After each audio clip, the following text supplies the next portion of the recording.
And here's the incredibly exciting day. 6:30 this morning. 6:30 this morning, a nurse at Coventry's University Hospital entered the room. Her name, May Parsons, an experienced clinician of many years. Waiting for her was Margaret Keenan, a 91-year-old grandmother of four.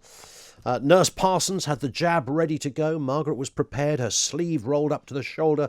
Several NHS staff were there at the moment, and at 6:31 precisely, it was needle to skin. Yes, Margaret Keenan just became the first person to receive the COVID-19 vaccine. Here's what she said afterwards. I thought it was a joke, to tell you the truth, to start with. I couldn't believe it, but I'm happy it's happened, and now I've done it, and hopefully it'll help other people to come along and do as I did, try and do the best to get rid of this terrible thing. Try and get rid of it. Do what Margaret did. History made, the start of the biggest vaccination programme in NHS history. The second patient, as I'm sure you've been hearing, was actually a guy called William Shakespeare, an 81-year-old from Warwickshire. Yes, his name really was William Shakespeare. The puns are right in themselves. It was indeed much ado about nothing, and all's well ends well, and all the rest of it for the octogenarian. What's the best one we had in the office? Macbeth. That was it, wasn't it? The Taming of the Flu, all of that. But you get the idea. There'll be more of that. It's interesting, just watching.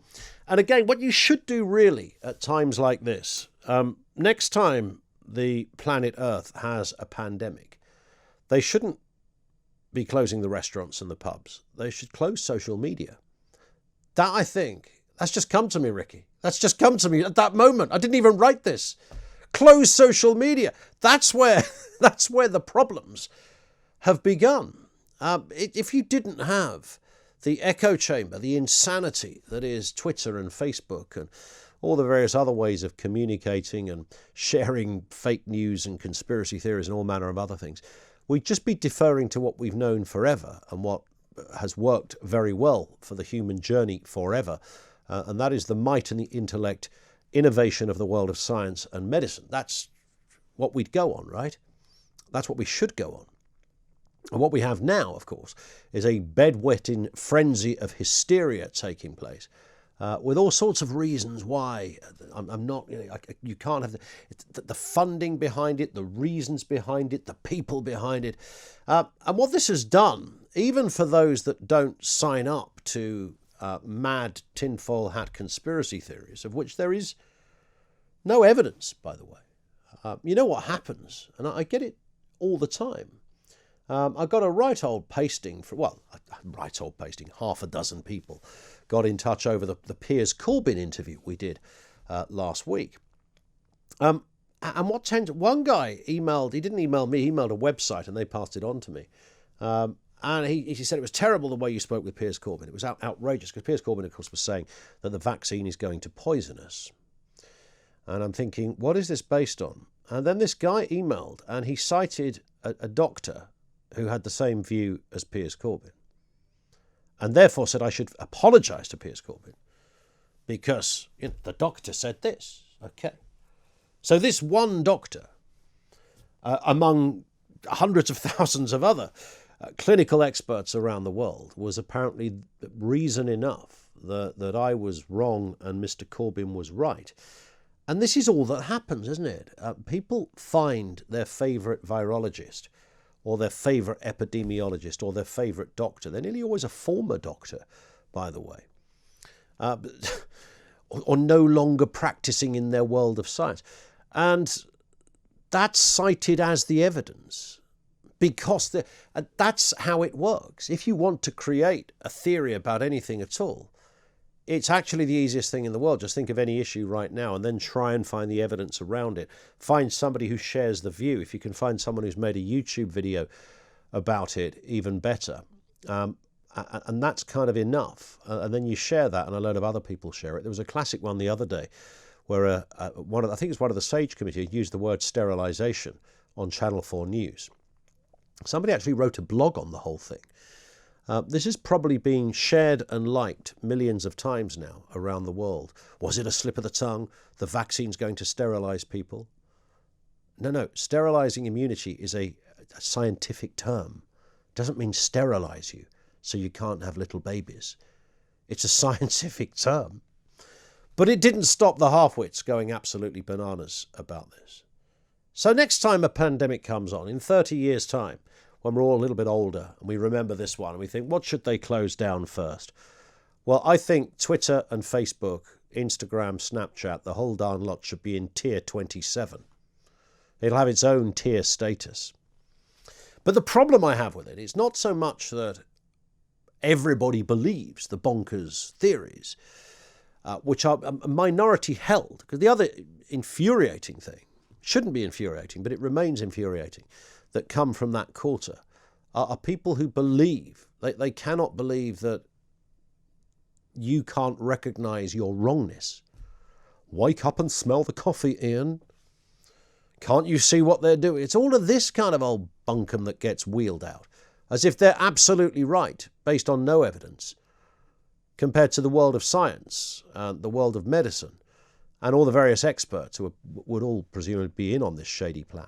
So you've got that lot. We just write that lot off. But what it kind of, I think, has done, that I didn't expect it to do, it has sown a bit of a seed for some people. Not that they believe the specifics, but it's made them think, because normally we go to the doctors. We don't even ask, the amount of times I've heard people banging on about or talking about their trip to the doctors. You say, what did you ask the doctor? Oh, I didn't really ask anything. He just told me I've got this and I've got to take this. They're not very good at asking questions. Yeah. 0344 499 1000. Here comes one straight away. You need to get rid of Ian Collins, for goodness sake. He's now calling to get rid of social media during pandemics. Replace him with Richard Madeley. That's a sentence I never thought I would be able to read out. It's almost poetic. Yes, it's not a serious campaign. It's thinking aloud, fella. Sit down, have a cup of tea, mate.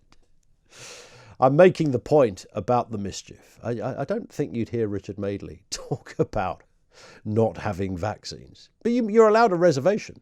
I've said this all along. You're allowed to have a reservation. I probably won't have the vaccine. I've never had a flu vaccine. I don't think I need a vaccine. That would be my prerogative. But not because I think it's dangerous or going to poison me or sterilise me or do something outrageous to my brain or change my DNA or make me grow another head or even a tail, God forbid. Quite like a tail. That'd be rather useful.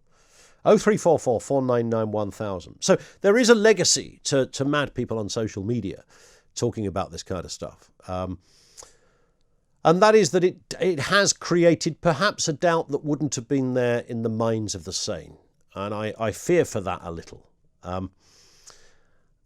I don't think it's a majority view. I think it's still a minority view. I think very few people will hold on to that. So it's the reservation question. The vaccine is here.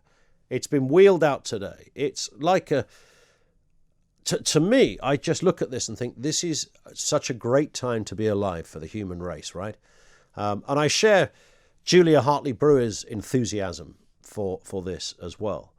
That this is just medicine and science at its very best. Some things happen. Here is a virus. Viruses will happen, by the way. Pandemics will happen every 20, 30 years, I think the stats say. And they come around with different levels of severity and different attack different elements of the human condition or the human biological system, etc. And what we can do as humans is try and fight that. And the best are on the case. And this was a global effort. And it's an amazing time, a real proud time to be a human on this planet, that we are here to kind of witness these kind of moments. You'll get no argument from me, by the way, on elements of the lockdown that were absolutely bonkers. That's a separate issue altogether. I'm just talking about the vaccine. And I want to know that despite the fact that two people, well, there's more than two now, but the first two people that today, Margaret Keenan and William Shakespeare, I mean, how amazing is that? Was he picked because of it? Did somebody go, I think we better give it a shaky? Was that how it went? I mean, you can't not, can you? If you want the headlines, give it to William Shakespeare. 0344 499 1000. So despite all of that, do you still have reservations? Do you still have reservations? Not conspiracy theories, just reservations. You're thinking, I'm not so sure. And I think it was Jonathan Van Tam, wasn't it, who did the mother test? Is that right, Ricky? It was him that said, think about your mum. Think about your elderly mum who might be vulnerable. Are you really going to say, no, because I read something on a blog that a bloke wrote while sitting in his underpants in a bedsit in Skegness that told me that terrible things are going to happen. So I'm not going to help my mum, who's got serious underlying health conditions, who could be killed by COVID-19. I'm going to stick to Blog Boy and his pant-wearing endeavours with his quill.